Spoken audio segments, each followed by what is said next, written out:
Hi, hello everybody, welcome to my channel. My name is Sandra. If you're new here on this channel, we discuss great books, talk about the themes, topics, and I share my opinion in general. But today's video, we're not going to talk about books, we're going to talk about the history of Nobel Prize because it is rather interesting. A Nobel Prize is an award which has been around for more than a century already, and it is desired by everyone, and I mean everyone has heard about the Nobel Award. But do you actually know what it is? Who invented it? What's its history? So let's deep dive into all that, and of course talk especially about the award in literature, about its laureates, about who didn't get the award and who did get the award. So let's get into it.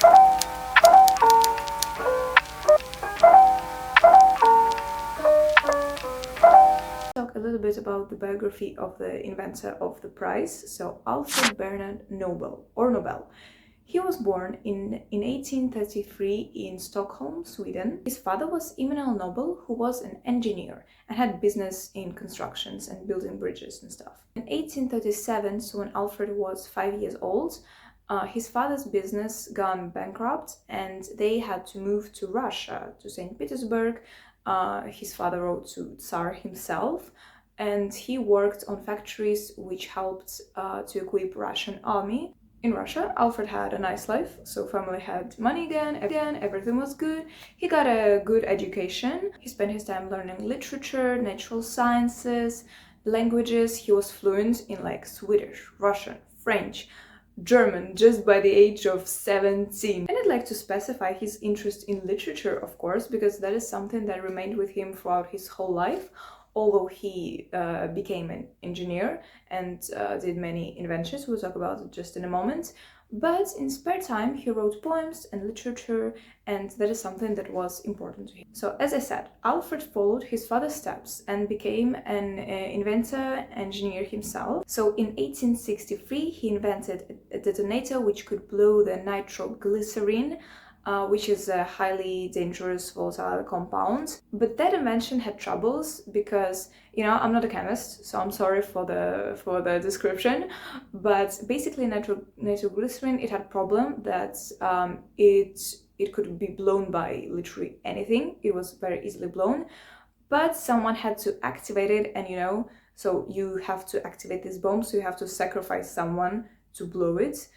So in 1865, Alfred invented a blasting cap, which was like with a light infuse, which could safely blow it on distance. Then finally, another 2 years passed, and in 1867, he invented dynamite. It was much safer than nitroglycerin, and it helped enormously, in mines and basically in construction work. It's important to mention that Alfred himself, he was a pacifist, so he never intended the dynamite or any explosive of his inventions to be used during some wars or to hurt others. He always wanted to make them more safe, and that is what he was trying to achieve with his work. Dynamite is of course the invention which Alfred is most famous for, but he also invented more than 300 inventions that are patented on his name. Amongst them a steam boiler and gas burner and even a fridge. He was very determined. He was, the scientist, so he never got married. He probably was married to his job. He always said that if he has a chance to work, then he will work, and he can work anywhere. However, there was this one woman he was in love with. It was his secretary, Betha von Stammer.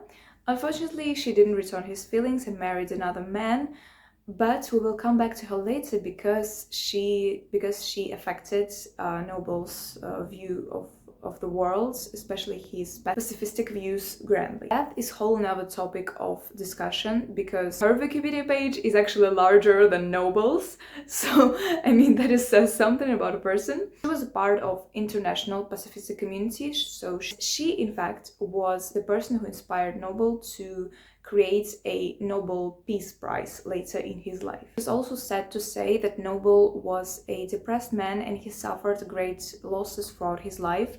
For example, when he first worked on nitroglycerin, his brother died also while working with him, and so this only motivated Nobel to to finish his work to create a safe explosive, which is kind of an oxymoron, but you know what I mean.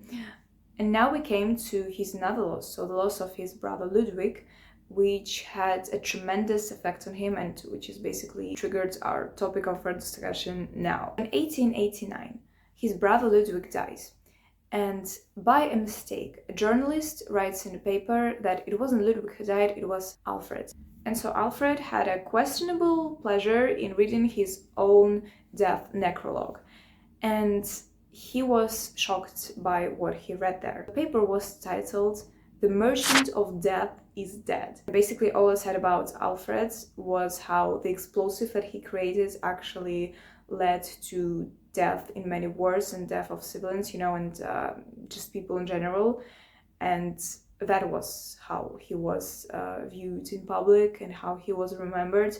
And of course, when Alfred read it, Alfred, the pacifist who worked all his life to create something that could help people and to prevent deaths instead of creating them, he was of course crushed and shocked, and it only deepened his depression. And that was when he realized that something needed to be changed in his life. So he had this tremendous sum of money, right, from his business, because his business was doing real good.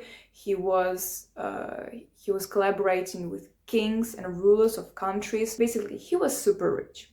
And he had no children, no family to spend it on. So that was the moment he decided to leave all this money for the development of science, for the development of different fields, and to be remembered for something else that is not destruction. So in 1895, he wrote his will in Paris, where he said to divide his fortune in 5 parts, leaving 1/5 to someone who discovered something new in physics, 1/5 to someone who developed chemistry, another one for medicine, another one for literature, and the 5th one, remember Beth, it is for someone who can help bring peace to the planet, fight for the reduction of armies, the destruction of slavery, and the friendship of peoples. You might ask, but now we have 6 categories, right? So there is also one in economy. The award in economy wasn't originally a Nobel Prize and was in fact established only in 1968 by the Swedish bank, and first awarded in 1969. In fact, Alfred did all this just in time because he died shortly after that, just a year,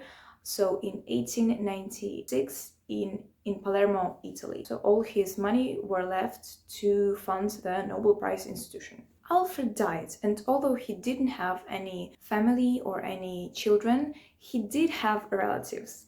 And this story could have gone really differently because there was such a scandal among them for his money that they didn't want to give it to some Nobel Prize funds. They wanted all for themselves. And the first ceremony wasn't held for as much as 5 years after his death, until all the queries were settled, and relatives in fact shared 2 million of his money in the end. The first prizes were awarded in year 1900, and the first ceremony was held in December 1901 with a sum prize of 150, which was by far the most modest, so it only grown the following years. So the first to get the Nobel Prize for Literature was a French minister, Sally Prudhomme, for his idealistic values. It is important to mention that first time the awards for literature were awarded only for some achievements in idealistic fields, so it had to be something romanticism or something of classicism, and that is why at first no of those realists were awarded, but that of course changed in time. It's also interesting that already the first ceremony was connected with some scandals and disagreements in literature society, because they argued that Sally shouldn't have gotten that award and that it should have been Lev Tolstoy instead. But we'll talk about Lev Tolstoy and what is so interesting about him and the Nobel Prize a bit later. The ceremony rules haven't changed much since they were established. And basically what is to know about them, I mean, did you ever wonder who chooses these people who get the award? Who decides? And there is no telling that. Anyway, because it is decided by Council of Swedish Academy, so some elite people, specialists, it is incredibly hard to get amongst them, and you cannot nominate yourself for the Nobel Prize, so you have to be suggested by, again, somebody. It is all very shady, and you won't find much information even if you look for it, because the names of other candidates who were nominated and all the reasons of councils for choosing one candidate or another, it is all kept in secret for 50 years the ceremony is being held. So we really have to wait a really long time to know at least something about a ceremony and about laureates. We will of course discuss why the prize is so controversial, but I mean, you can already see it, because basically these people, they are chosen by a numbered group of other people who have their own opinions, own experience, and of course it is impossible for everyone to agree on one person in general. I mean, I think it is impossible to say who gets the right to say that like this person is so grand that he deserves this award. So yeah, it already raises some issues here. So 18 scientists from the Swedish Academy decide who gets the literary prize. By the way, to receive the prize, so to receive the medal and the money award, they should give a speech, a Nobel speech on topic of their choosing. So it can be anything from the importance of poetry or some movement or even a person. They have a full freedom on their election. So literal Nobel. Let's talk some interesting facts. From 1901, when it was first awarded to Sally Prudhomme, again, for his work in idealistic fields, the award was given to 121 nominates on the year of 2025, and only 18 of them are women. It again raises the question of prejudice of the juries, and it gets even more prejudice when we think about the nationalities of the people it's been awarded. So of course most of them are Europeans, just because the Swedish Academy members are Europeans themselves, and they probably, without even being intolerant, they just know the European literature better. That is another thing, because they just cannot read all the books in the world. And so for 18 people, it is so very hard to choose amongst, I mean, the whole world. Can you imagine how many books are there? How many authors?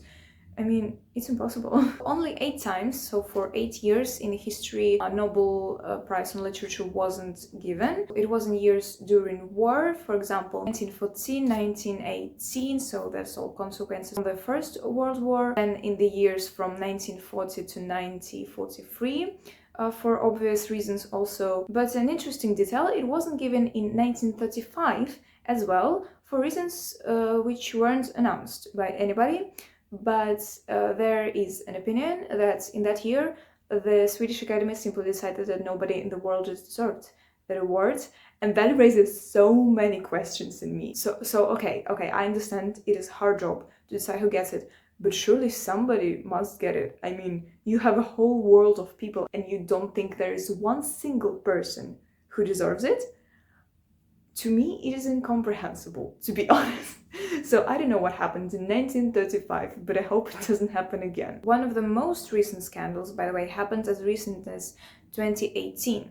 So in the end of 2017, 18 women accused one of the people close to Swedish Academy in harassment and violent behavior, and that turned out to be the husband of one of the members of the Swedish Academy. He was a man called Jean-Claude Arnault, and in the end several members left the Swedish Academy and the ceremony wasn't held that year. And next year, 2019, it was held twice, so 2 people got the Nobel Prize that year. And the most recent winner of 2024 is a South Korean writer, Han, and she is the second South Korean author to get this award. Also, in 1904, 1917, 1966 and 1974, 2 people at the same time were given the award. In the rules of the Nobel Prize, it is said that there can be more than 1 winner, but no more than 3. In those years, there has been 2 winners, just because, I mean, you might agree that who gets the prize, how to decide from all of this diversity. And sometimes comparing 2 books can be like comparing oranges and apples. They're both good, they're just different. So yes, there can be 2 winners, but in the whole history of Nobel, no author was awarded the award twice. And another crucial thing about the Nobel Prize is that it cannot be given to a person who is already dead. Very logical, because we have many living people to choose from, and if we were given the awards to all the dead ones, I mean, we would have run out any funds in general. Only once there was a time when the Nobel Prize was given to somebody who died, and that is because this poet, Eric Carlfield, died after he was nominated, just 6 months. Yeah, basically it was after he was nominated. So in general, anybody can get Nobel Awards. You can get Nobel Awards. I mean, even I can get Nobel Awards. But of course, in reality, it is much more difficult than that. And in fact, you should be popular. So all these authors who get these awards, they are already famous by the time they get it, and they already probably won many other awards. And so in the end, the median age of a Nobel Prize laureate is 65 years old. I mean, explainably, because you should do an incredible amount of work to get it, obviously.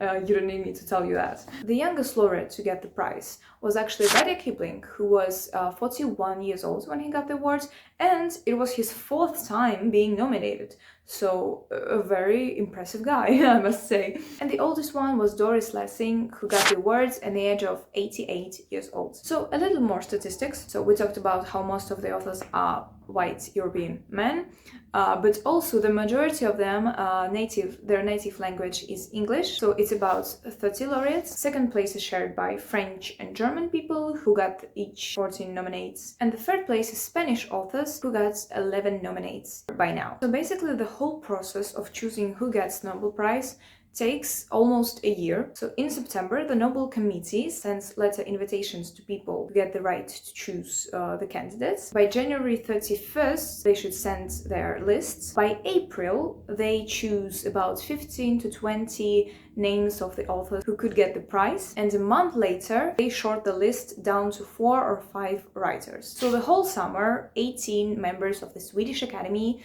they talked, they choose, they get acquainted better with the said authors. And so by October, they finally make their choice. They announce the winners. So it is one winner by one day of the week. So on Monday, the Nobel Committee says the name of the winner, and then it closes on Friday with the winner of the Nobel Prize of Peace. So what does a Nobel Prize winner get anyway? So you probably think, yeah, first of all, a huge amount of money. Yeah, right. We'll talk about that in a moment.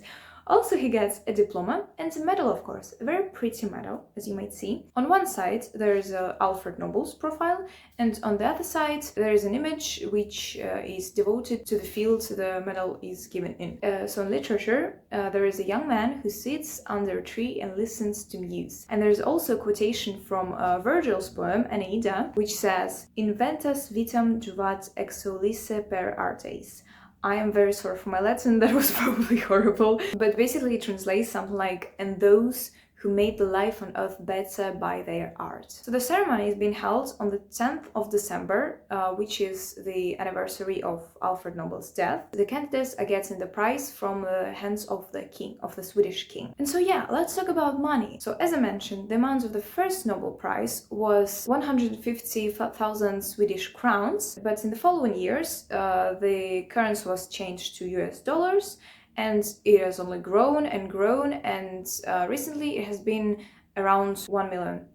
But also in recent years, there has been discussion that, well, the money in the fund, they might run out. They haven't yet because of the investments. Eventually it will run out, and so right now people are doing everything possible to keep it as long as possible, and so in recent years the amount of the awards has been decreasing. So there is no denying the greatness, the grandeur of the people who get the awards. And so some of the famous names are Selma Lagerlöf, who was the first woman to get the awards. Also Joseph Brodsky, also Ernest Hemingway, German Gussie, and so on and so on. But you can find that list, you can read the names if you want. These awards, they can mean a whole lot, but they can also mean nothing, because I mean, how many names from that list do you know from this 100 plus people?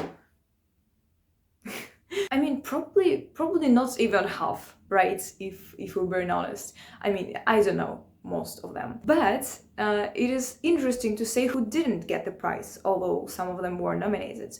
So let's talk about that. First of all, let's talk about declining the Nobel Prize. So there were just two cases in the whole history when the Nobel Prize was denied. So the first one was a French writer and a philosopher, Jean-Paul Sartre. He was an existentialist, so he thought that a person should find a meaning of the whole world for themselves, and he didn't want to be dependent on some social institute. He was a very independent man. And Jean-Paul is so great and did his fully on his own will.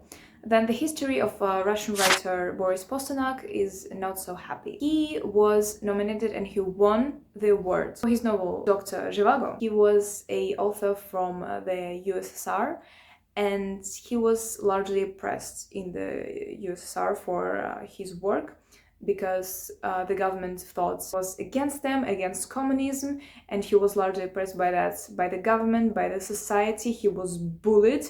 He had a really miserable existence at the time, and when he got the award, he was basically forced to denounce it, to refuse to accept it, because otherwise, I mean, he would have been just eaten alive if he wasn't already by sight at the time. And only in 1988, when Pasternak was dead, obviously, the award was given at last to his relatives and family. He won in 1958, and only 30 years later, in 1988, the award was given to his family and their relatives when he was long dead. So yeah, that is a very tragic story. There are so many stories how the authors, how the literary society, and basically the culture was oppressed in USSR at the time, and that is so very depressing. There was another scandal at the time also connected with USSR, so a Soviet author was nominated, Michael Sholokhov. He won the award, but now the committee didn't want to give him the award because he was from the USSR. Only far later, in 1965, he was finally awarded. Let's get back to more positive, independent, fun stories. So, just like Jean-Paul renounced the award, there was a Russian writer we talked about just in the beginning. So, remember the first ceremony when the site was speaking that the award should have been given to Lev Tolstoy.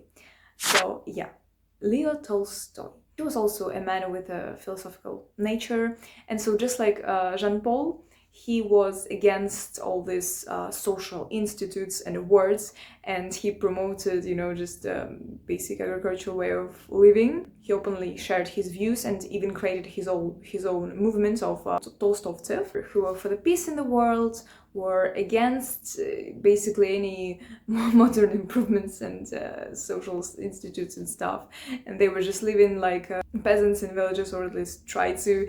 And so yeah, that man was fun. But also, he was a great and remains one of the greatest authors of Russian literature. So, in case you don't know or if you forgot, he wrote World and Peace. He wrote Anna Karenina. He was nominated a large amount of times. And in 1906, when he was yet again nominated, he wrote a letter to the Swedish Academy, and he was like, please, oh please, don't make me the winner of Nobel Prize. I couldn't take it. And they were so offended by this, and 49 of the Nobel Committee, they just members, they wrote to him and they were like, who do you think you are? And so yeah, they basically just held a huge grudge on him, and so he renounced the prize even before he was awarded. Just a couple more Russian writers. Poetess Anna Akhmatova. She was nominated twice, in 1965 and 1967, but never did get the award. Another writer who was nominated is Vladimir Nabokov, who is, one of the favorite writers of Donna Tartt. He was nominated for his novel Lolita, but didn't get the award because it was so immoral. And I think everyone heard about the controversial nature of Lolita and this novel in general, and how many discussions and scandals it aroused at the time, and still remains this ambiguous work. So let's get back to English authors now. A man you surely know, John Tolkien. So it's the Lord of the Rings, it's the Hobbit, there and back. I love that man. I love his works. He's so, do you want a video on his biography? Because I love his works. I love him as a person, and his story is so very sweet and touching, and yeah, I just love him. By the way, he was nominated by the author of Narnia Chronicles, so Clive Lewis.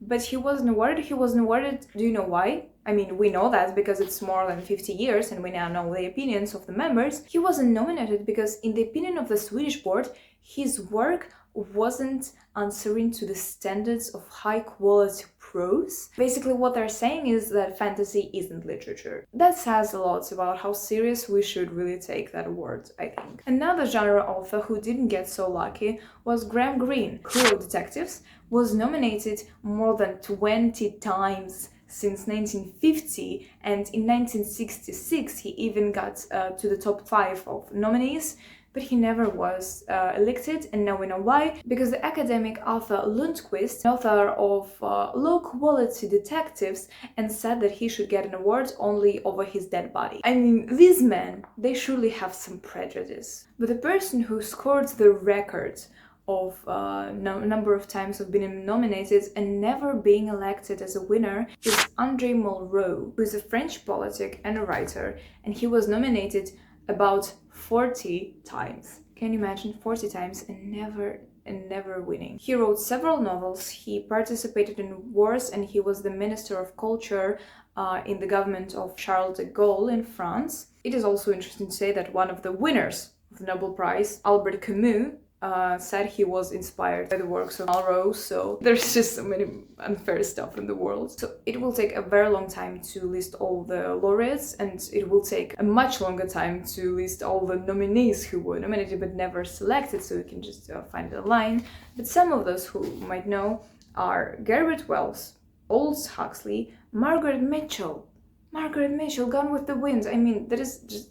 I'm sorry, that is one of my favorite books. It makes my heart ache so much. Sigmund Freud, Erich Maria Remarque, Charles de Gaulle, by the way, Henry Miller, Somerset Maugham, 6 times. He was nominated 6 times. Jorge Luis Borges, at least 8 times. And I mean, yeah, the list goes on and on and on. There were times, by the way, when the laureates didn't renounce the award, but renounced the money prize that was given.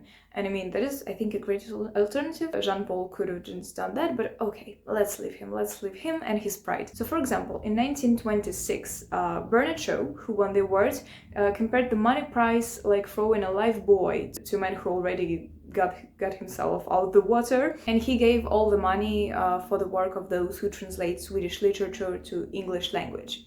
And he also said that he could forgive Alfred Nobel for inventing dynamite, but only the devil could invent the Nobel Prize. In 1932, John Goldsworthy also renounced his prize and asked to transfer it to a writer's fund, but that was for the reasons of him being very sick. And yeah, it is a tragic story because he was the only living candidate who didn't attend his own ceremony of getting the Nobel Prize, and he died shortly after because he was just very, very sick. Do you remember the Swedish writer Solfa Lagerlöf, who was the first woman to get the award? So she was so shocked at the time by the start of the Second World War and by the Soviet-Finnish War that she transferred her golden medal to a national fund of helping Finland. But the government found a way to get the money for Finland in other ways and returned the medal back to Selma. So you get the impression that basically a lot since literally the first ceremony, the choice of the winner was very much discussed in public and was very controversial to public in general, especially highlighted in all the scandals and drama. In 1953, Winston Churchill won the Literature Award. I mean, Winston Churchill, right? So a man who was better to get the award for a Nobel Peace Prize, maybe, or something. But in fact, he was nominated for the Nobel Peace Prize only 2 times, whereas the Nobel Literature Prize 21 time. Not without a reason, of course, because he wrote books about the First and the Second World Wars, and his speeches are the ideal of orator mastership in general. But still, that figure, I mean, you can agree. Literature, I don't know, maybe not so much. The choice that caused many scandals is a recent one. So in 2016, Bob Dylan won the award, and it would have been good if he wasn't a songwriter. So he's not even a poet or a writer, he writes songs. And that is not to make him any less, because, you know, there is a movie that came out just recently with Timothée Chalamet as a main role, as a Bob Dylan. I highly recommend to watch it, of course. But in general, that choice, you know, choosing a songwriter, that caused many discussions, and even more discussions after there was some information that some of the songs that Bob wrote, they were copied from internet, from text of other people. This discussion hasn't come to an end still. People have different opinions about that, but basically the board said that, well, these materials he used, they are in public domain, so everyone can read them, everyone can use them. I mean, we live in the epoch of postmodernism. As I've said in the last video, so many allusions to the previous works, and it's just inevitable. But still, Bob Dylan caused many questions. And okay, Bob Dylan, he is a respectable man. But last man I want to talk about, now this causes a large amount of unending questions to Swedish board. So Stanley Williams, also known as Tuki, was an American gangster who was accused in murders of 4 people and creating a gang Crisp. So he was judged, he did his time in jail, and he got the death penalty. And while he was in jail, he also became this widely popular figure. So he said that he was sorry for his crimes, and he started writing children's literature where he opposed the violence in general, the violence on the streets. And all of that caused him being nominated for the Nobel Peace Prize 5 times and for the Nobel in Literature 4 times. So, you know, Swedish board is telling non-stoply about some moral values they have. But I mean, 9 of the Swedish members voted for a gangster, for a man who murdered 4 people, to be nominated for World Peace and Literature. And I mean, he wasn't awarded for the best, I believe. He got his death penalty in the end. He was executed. I think this is by far the most controversial story that Swedish Academy participated in. So all in all, to conclude, the Nobel Prize has a fascinatingly interesting history full of controversy and good sides and bad sides. And Alfred Nobel is such a controversial figure, the inventor of dynamite, but also the creator of the Nobel Prize of Peace. And so many great authors were awarded, but so many great authors weren't. You can draw the conclusions yourself here. But in the modern days, it is evident that the value of these worldwide awards that are awarded by 18 elite members, they start to decrease, and so people more and more rely on the opinion of the majority. For example, now we have substitutes for Nobels like this, such as Good Readers Awards, which is of course not an official award, but it is an award which is picked by the readers worldwide, just online. And yeah, so basically it is awarded based on the opinion not on 18 elite members, but on billions and billions of people from all around the world. And basically, yeah, nowadays people, the authors, it is one of the most important quality of an author to be able to promote themselves, to be able to communicate with the audience, unlike in 20th century, when an author could just be unknown to public in general. And now most of the authors, I mean, except some great ones like Donna, for example, they all have social media, they all communicate with audience, they all lead their channels and stuff. And yeah, and even to be elected to a Nobel Prize now, as I said, you need to be extremely famous. You need to get some awards before that, you need to be known amongst the experts and professionals. So yeah, unfortunately for some, because an author, this profession where you think that you don't need to talk people much, don't need to communicate much, you can just sit and write in your little house outside town, but nope, it's actually a profession that requires a lot of communication and a lot of press meetings and a lot. So that is it for today. Tell me, what do you think of awards? Do you have a favorite Nobel laureate? How much of the authors who won the Nobel do you actually know?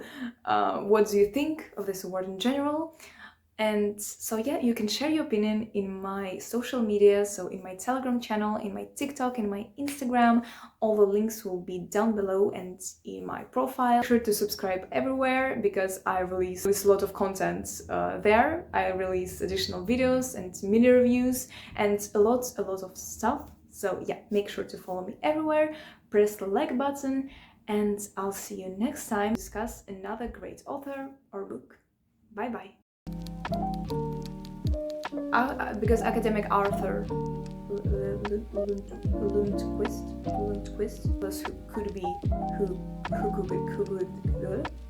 and first awarded in